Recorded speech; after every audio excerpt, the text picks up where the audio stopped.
तबूक के मौके पर ना ऊंट पे बैठे थे, पीछे रह गए। ऊंट सुस्त था, थक गया, चल नहीं रहा था।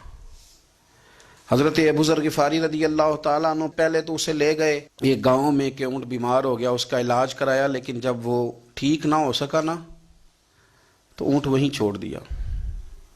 हुजूर सल्लल्लाहु अलैहि वसल्लम के पीछे ज़रूर पहुंचना है मैदान तबूक में। तो जो सामान था वो सारा पुश्त पे रखा और अकेले ही चल दिए, तने तन्हा और पैदल। सामने से गर्द उड़ती हुई नजर आई तो लोगों ने कहा हुजूर पता नहीं कौन आया है। फरमाया तुम्हें नहीं पता, मुझे तो पता है ना, अबू ज़र गिफारी आया है। अबू ज़र गिफारी आए। फिर हुजूर ने फरमाया यमशी वाहिदा व यमूत वाहिदा व युबास वाहिदा।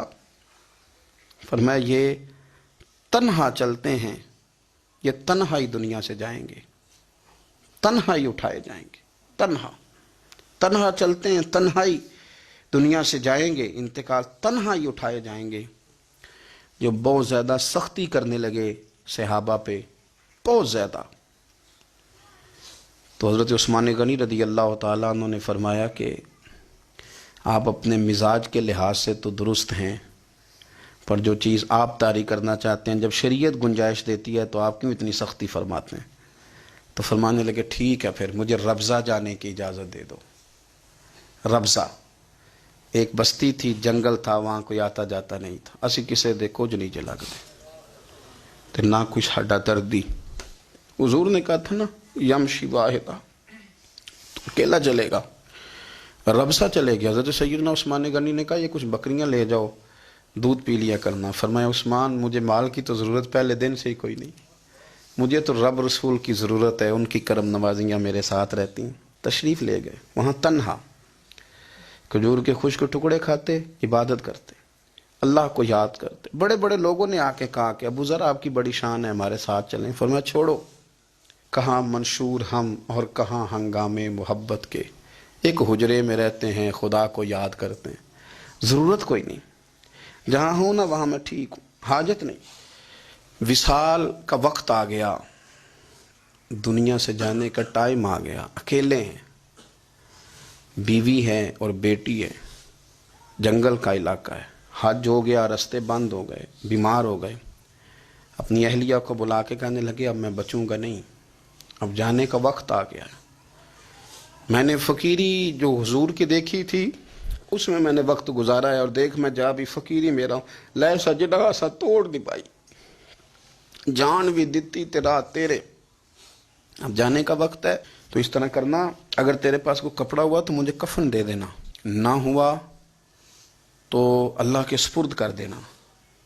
कहा हम दो औरतें हैं, जनाजा गुस्ल कफन। फरमाया रब जमात भेजेगा मेरे लिए, लोग आएंगे, मेरे नबी पाक ने मुझसे वादा किया था आएंगे ना लोग।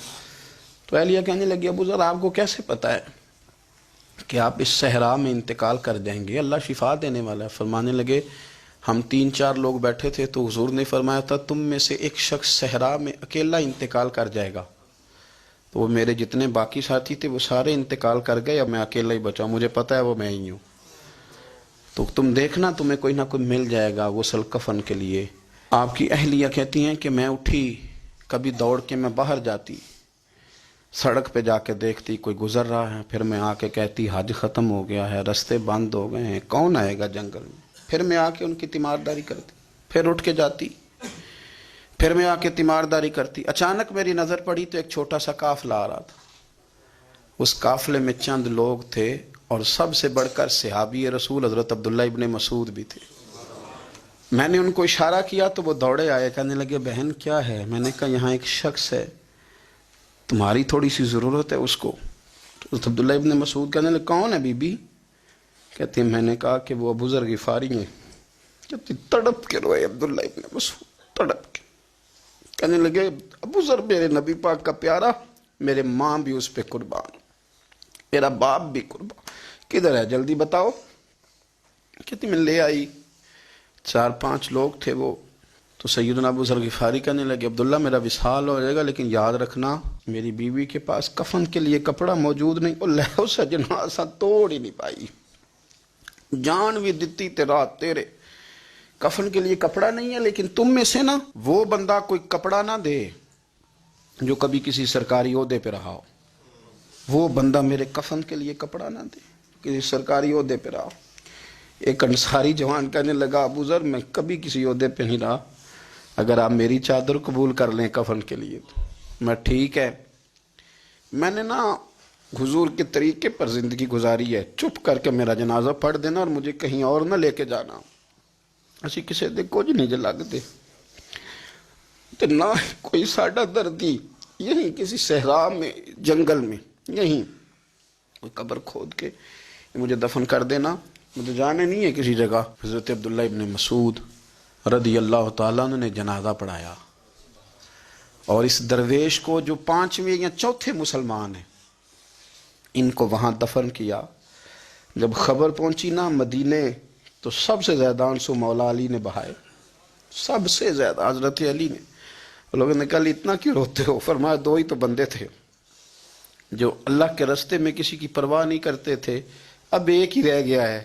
کہا حضور کیا مطلب؟ فرمایا 2 ہی تھے، ایک ابو ذر اور ایک علی، اب اکیلا علی تو رہ گیا، وہ چھوڑ کے چلے گئے۔ حضرت سیدنا ابو ذر غفاری رضی اللہ تعالیٰ عنہ اس عظیم شخص کا نام ہے، سردار قبیلے سے تعلق تھا، بڑے بہادر تھے، پر حضور کو فقیری میں دیکھا تو پھر زندگی اسی فقیری میں گزار دی، اسی فقیری میں، اسی طریقے میں وفا کر کے نا اسی رنگ میں گزار دی، انہی نقشوں پہ رہے۔ اگرچہ جائز تھا، بڑے بڑے لوگ تھے، حضرت عبد الرحمن ابن عوف بڑا مال تھا، حضور نے ان کو جنتی کہا، ان کے پیچھے نماز پڑھی، سب ٹھیک تھا، پر فرماتے تھے یار میں انکار نہیں کرتا، پر میرے نبی نے فقیری کی، حضور نے ایک وقت کھایا ایک وقت بھوک کاٹی، تم کس طرح بھر بھر کے پیٹ کھاتے ہو، تم کس طرح اتنی آسانیاں دیکھتے ہو؟